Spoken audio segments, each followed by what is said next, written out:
गुरुमुखो, मनुष्य को विधाता ने दृढ़ संकल्प करने की शक्ति प्रदान की हुई है, जिसे यह प्राय भूला रहता है। अविद्या का पर्दा बुद्धि पर छाया रहने से अपनी क्रिया शक्ति का सही प्रयोग जीव समझ नहीं सका। अन्यथा ऐसा कौन सा काम है जिसे यह नहीं कर सकता। सच्चाई तो यह है गुरुमुखो कि मनुष्य किसी काम को करने का यदि दृढ़ संकल्प कर ले तो कुदरत की समस्त शक्तियाँ भी उसके साथ आ मिलती हैं, क्योंकि प्राकृतिक सदा मनुष्य के सुदृढ़ विचार और वज्र संकल्प का सम्मान करती है। विधाता की ओर से मनुष्य को यह वरदान मिला हुआ है कि साहस और धैर्य के साथ यह कार्य जिस काम में संलग्न होगा उसमें कुदरत की ओर से सहस्त्रों गुणों की सहायता पाएगा। सांसारिक प्रेम या लटक में सफलता पाने के लिए भी मानव यदि दृढ़ता पूर्वक लग जाता है तो उसमें भी कुदरत उसकी आश्चर्यजनक सहायता करती है। जैसे कि मनुष्य किसी कार्य को करने का दृढ़ संकल्प कर ले और उसे मन से करने की इच्छा उत्पन्न करे तो वह कार्य जरूर संपन्न होगा, पूरा होगा। विचारने बात यह है कि जब संसार के प्रेम हेतु दृढ़ संकल्प से काम करने वालों की प्राकृतिक सहायता करती है तो मालिक की भक्ति व प्रेम को पाने के लिए यदि कोई पक्का विचार करके कार्य में लग जाए तो विधाता उसका सहायक नहीं होगा। सच तो यह है कि कार्य के प्रति दृढ़ता की सफलता प्राप्त करने की कुंजी है, इसी के द्वारा ही जीव परमात्मा से एकाकार हो सकता है। परमात्मा दृढ़ संकल्प लिए कार्य में अवश्य सहायता करते हैं। गुरुमुखो, यदि कोई कहे कि संसार में संसारियों के संगति में रहते हुए मनुष्य को आत्मदृष्टि मिल जाएगी तो यह असंभव है। जिन्हें इस वस्तु की पहचान ही नहीं, जो स्वयं ही दिन रात अज्ञान अंधकार में ठोकरें खा रहे हैं, उनकी संगति करने से प्रकाश कैसे मिल सकता है। रात्रि के पक्षियों को प्रकाश प्रिय नहीं लगता। उल्लू और चमगादड़ ये रोशनी में आना पसंद ही नहीं करते, उन्हें सूर्य अच्छा ही नहीं लगता। इसी प्रकार सांसारिक लोग जिनके चित्त में विषय वासनाओं और भोगों के विचार धसे हुए हैं, उन्हें इनके अतिरिक्त और कुछ सोचता ही नहीं। फिर उनकी संगति में रहने वाला पुरुष कब प्रकाश में आ सकता है। ज्योति का साक्षात्कार तो तब होगा जब वह सत्पुरुषों की संगति में आएगा। संत सहजोबाई जी ने कहा है कि सहजो दुर्लभ पाइए सत्संगत में ठोर। सत्संगति अर्थात संत महापुरुषों की संगति में स्थान मिल जाना सुगम नहीं है। बड़े सौभाग्य से ऐसा अवसर मिलता है। सभी संतों की वाणियाँ, वेद शास्त्र और सदग्रंथ मानव जन्म को दुर्लभ कहते हैं, परंतु उससे भी अति दुर्लभ है महापुरुषों की प्राप्ति, जिनकी संगति में आकर मनुष्य यथार्थ तत्व की पहचान कर सकता है और जिस उद्देश्य के लिए मनुष्य संसार में आया है उसे पूर्ण कर सकता है। किसी को यदि प्यास लगी हो जब तक वह जल के स्रोत के पास नहीं चलकर पहुंचता और वहां से पानी नहीं पीता, मात्र बतियाने से क्या पानी की रट लगाने से उसकी प्यास मिट जाएगी? कदापि नहीं। इसी प्रकार यदि किसी की जेब में चंदन की लकड़ी पड़ी है, किंतु वह लकड़ी उसके सिर दर्द को तब तक दूर नहीं कर सकती जब तक वह उसे घिसकर अपने मस्तक पर नहीं लगाता। इसी प्रकार जब तक भजन अभ्यास की साधना नहीं की जाएगी, तब तक मनुष्य के घट में रोशनी नहीं हो सकेगी, न ही वह अपने ध्येय को पूर्ण कर सकेगा।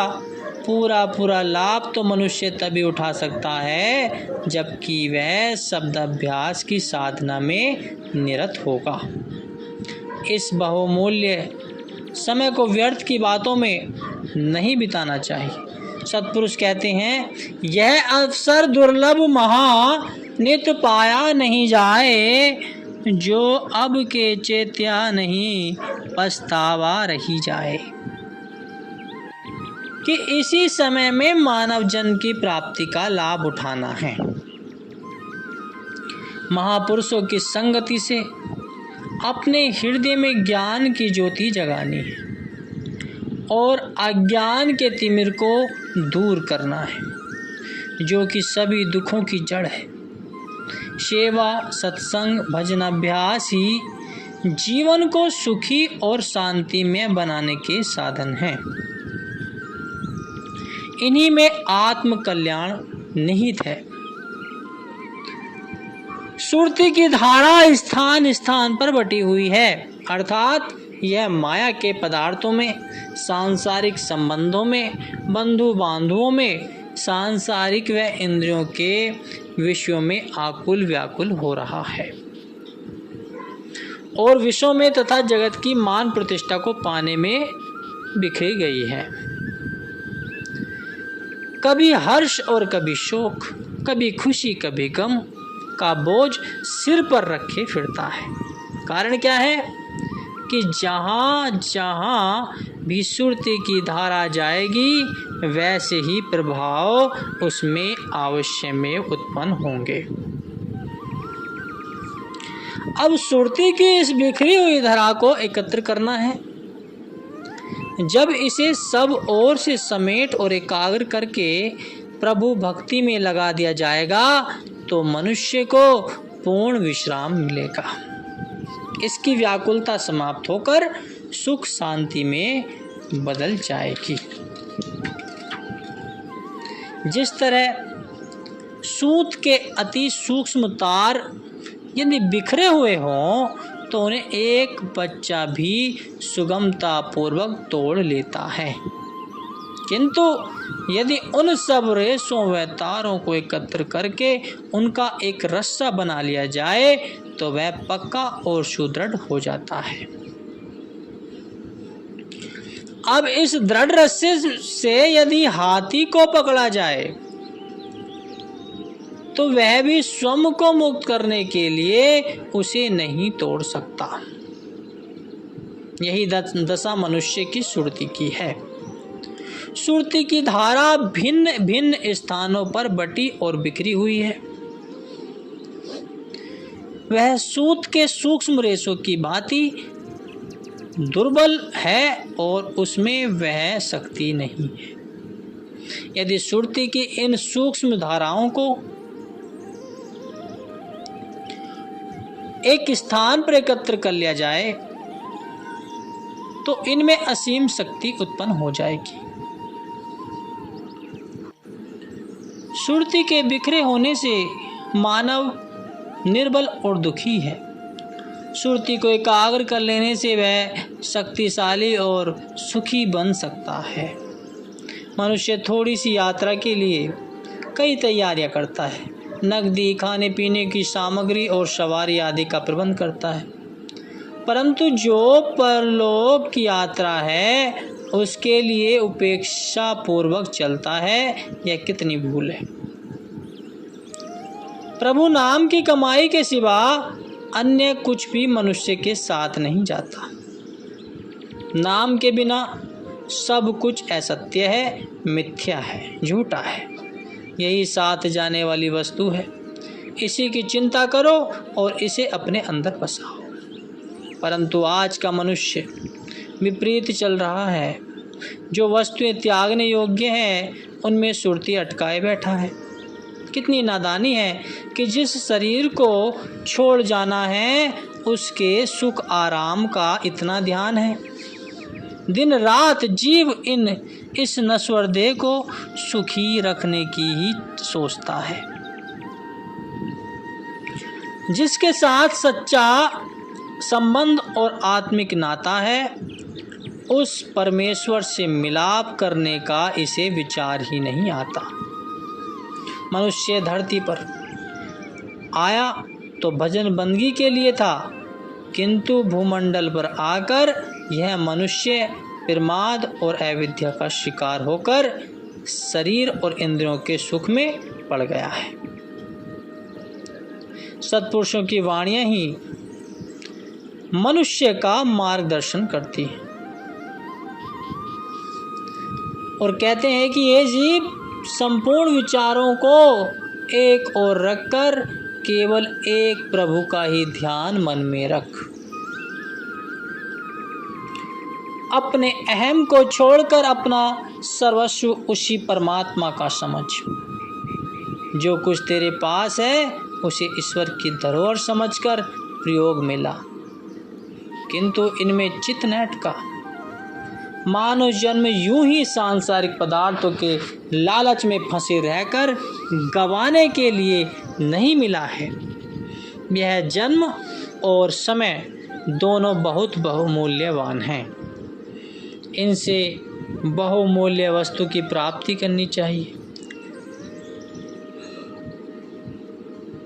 वह अमूल्य वस्तु प्रभु भक्ति है और प्रेम है।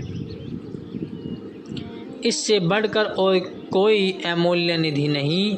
इसलिए विवेकशील सदा प्रभु भक्ति और प्रेम के याचक बने रहते हैं।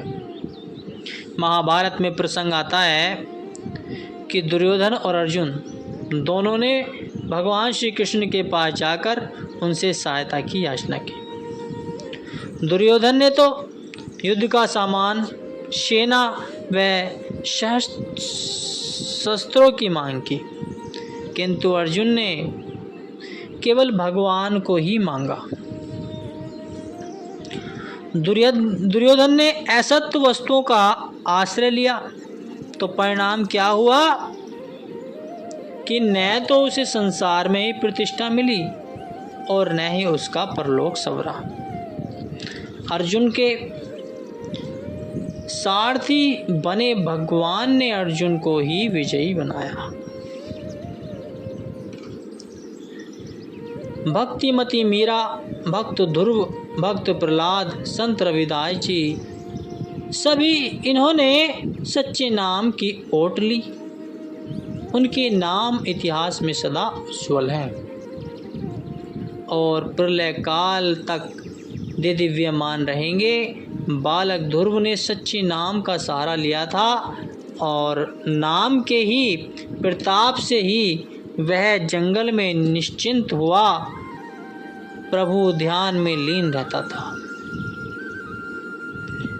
यह हकीकत है कि जो भी किसी की शरण में चला जाता है उसे उसकी लाज रखनी पड़ती है। सच्चे मालिक की ओट लेकर, उसी पर भरोसा रखकर जो उसी का सहारा ले ले तो फिर क्या उसे कोई कमी रह सकती है?